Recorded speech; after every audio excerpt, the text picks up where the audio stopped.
Frame Global Asset Management is an independent ETF managed portfolio solutions manager. The firm is registered with the OSC and the SEC, providing portfolios that use exchange-traded funds for U.S. and Canadian clients. The team has worked together at a previous firm where we managed ETF portfolios for direct clients as well as on UMA and SMA platforms. The Frame Global portfolio models are available in the U.S. in 2 mutual funds offered by RiskX, as well as in both the U.S. and Canada on SMA platforms. I am Deborah Frame, President and Chief Investment Officer of Frame Global. Our management team also includes Catherine Dorna, Drew Millard, and Sophia Renhawa. Leading up to the 2008 market events and the global recession, most advisors adhered to modern portfolio theory, or MPT, which is implemented by designing a strategic asset allocation based on the presumption of stable asset class correlations. The 2008 experience discredited this traditional way of adding alpha through individual security selection, as it failed the majority of investors in the market meltdown. The benefits of adding alpha through asset allocation has since received more respect, and ETF-focused RIAs and asset managers such as Frame Global have emerged from the 2008 global financial market crises with a better answer: ETF-managed portfolios, most commonly referred to as EMP.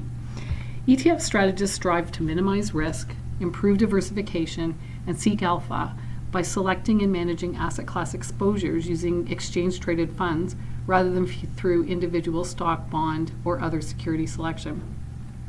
This diagram highlights the difference: diversification within fixed asset class exposure, the traditional approach to portfolio management, versus diversification among broad asset classes. So basically what the top shows is active within an asset class, but passive among asset classes, where the bottom way, or the Frame Global way of managing, is active among asset classes while being passive within the asset class.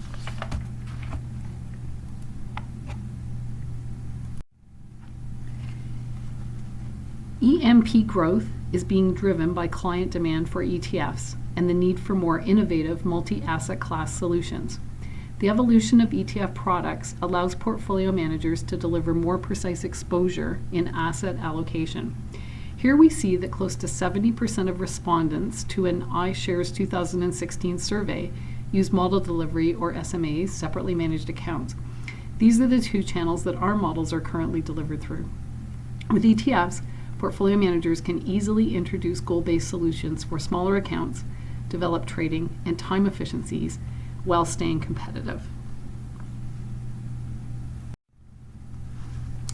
Our goal in creating portfolios using ETFs is to generate compound growth. We do this by avoiding asset classes that are expected to generate losses and investing in asset classes that are expected to generate gains.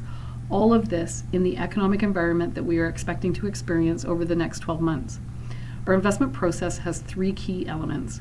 The first is global tactical asset allocation, giving us access to a global universe of asset classes and unconstrained asset allocation exposures. The second is downside risk management, where risk is defined as the probability of loss rather than as volatility or uncertainty. And the third is a macroeconomic forecast. Our investment process is driven by a 12-month forward macro forecast. We use exchange-traded funds exclusively and rebalance monthly. I will now expand on each of these elements. First, about the importance of unconstrained asset allocation. A 1986 study and a follow-up in 1991 by Brinson, Hood, and Biebauer concluded that the economic environment that all members of an asset class participate in has a significantly larger impact on the variability of returns than the events that occur at the individual stock level. A second study from 2002 by Mark Kritzman concluded that security selection was more important than asset allocation in most environments. However, this study also concluded that when the correlation of securities is twice as high as the correlation of the asset classes being considered, then the asset allocation decision becomes the more important decision. This is important because it focuses on the less frequent but large impact of this environment on portfolio returns, and this would have been the situation that occurred back in 2008. We conclude that asset allocation dominates over active stock selection in the majority of economic environments. This is a picture of the asset allocation spectrum. Tactically unconstrained asset allocation means that we can be as high as 100% or as low as out of an asset class completely. It also allows us to be 100% in cash if the market conditions warrant it.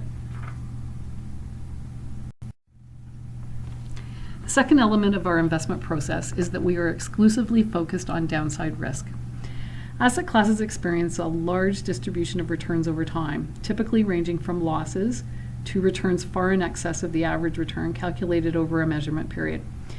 We reject modern portfolio theory, or MPT, because the accepted definition of risk in this theory is volatility, measured by the statistical calculation of the standard deviation of returns around an expected or desired return goal.